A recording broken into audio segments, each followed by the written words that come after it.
When I was talking with Gary Ross, he mentioned that we have sort of a small Navy footprint here in the Shreveport-Bossier area.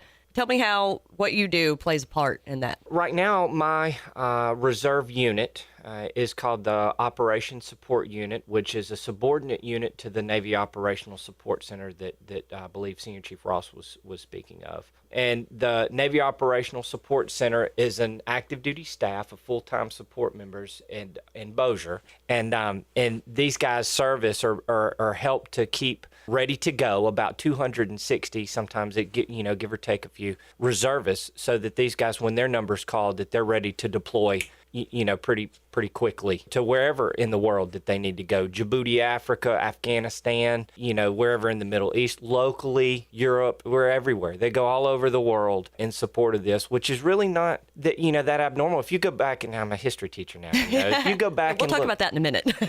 In the World War II statistics, which is very famous, and especially as far as military history is concerned, 84% of the Navy were at one time in the World War II were represented from naval reservists.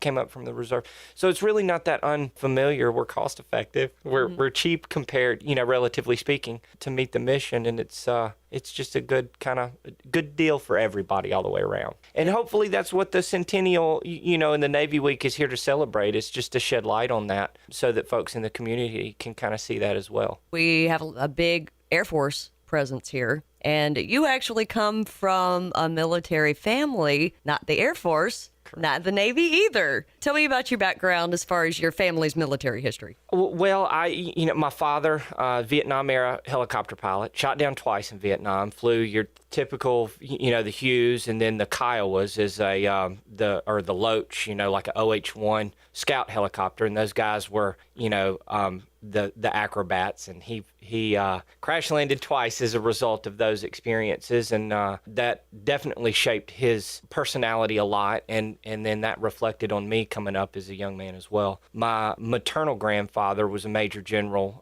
George McGovern Jr., local guy. I could only hope to moderately fill his shoes would be a successful life, and whenever it was my turn and I decided to join, I went home. I'm like, Dad, I'm ready to join the Army, and that's all I knew. And boy, it was almost World War III. And he's like, well, no, you're not, and I'm a headstrong young man. It's like, I can do what I want to do, blah, blah, blah. He gets my grandfather on the phone, who set up a luncheon with me, took me to the Rotary Club, and introduced me to a retired brigadier general from the Air Force. And I feel like I had a very unique experience coming in, because I feel like I was recruited from a 2-star general and a 1-star Air Force general into the benefits of joining the Navy. And they used terms and things that were really a little over my head at the time, but talking about lateral mobility and how the Navy experience or whatever, they maintained a lot of the control, like the Army let loose the Air Force. And, the Navy has always maintained control of all of those facets of their service branch. And as a result, you can have a tremendously varied career in the Navy, where you can, subsurface one day on a submarine, the surface fleet, at a later duty, expeditionary forces, we're in space, we're everywhere. And there's really not another branch that can chalk it up like that. And we love them all. We're all brothers in arms. You end up serving together in inter-service stuff. But at the end of the day, the Navy really is unique in that regard. There are some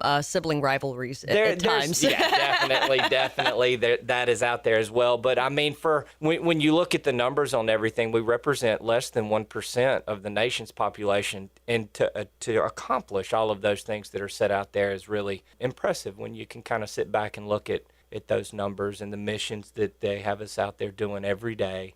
It really is impressive and fulfilling. It's not a job. An adventure? Yeah, I mean, it is. It's not somebody else's, yeah. I mean, it really is. I got to see, the Middle East. I got to see France, and there is a distinction to be made between combat veterans and those deployed in the combat zones. And I had a fantastic time And that's not to draw, away or diminish service in a combat zone in that regard. But on an aircraft carrier, for example, it was, it was fantastic. We really bonded well, our crew, especially the Big E, USS Enterprise, she's decommissioned now. But, I'll remember that for the rest of my life and take that with me. It's a very fantastic experience. Today, you're doing different things. You're a teacher at Yes, Woodlawn High School, right? Yes, ma'am. I used, again, it's just, you can see it whatever you want to highlight in the naval career, where they have the structure that's really set up to take care of the whole sailor, and they had a transitional program there that helps bring you from active duty either into the reserves if you want to go to the reserves. And I love the reserves. They had this transitional program, which was called Troops to Teachers. And I enrolled in that program, which helped me. I should be finishing up my master's at Louisiana Tech this summer, which helps you gain certification to be, an effective teacher.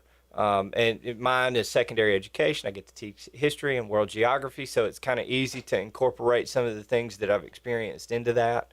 And I love it. The kids at Woodlawn are fantastic. They love hearing, the stories. And I even have a Sea Cadet at Woodlawn, which is, a lot of people are unfamiliar with that program, which is kind of like the JROTC, which most folks are familiar with. But one of the Sea Cadets that drill with us on the weekends is one of my students at Woodlawn, and she's fantastic. You really see a lot of these kids being a kind of a cut above, and that's very fulfilling. It's not a job. The same thing as teaching. It's for you. You enjoy it. You go home happy.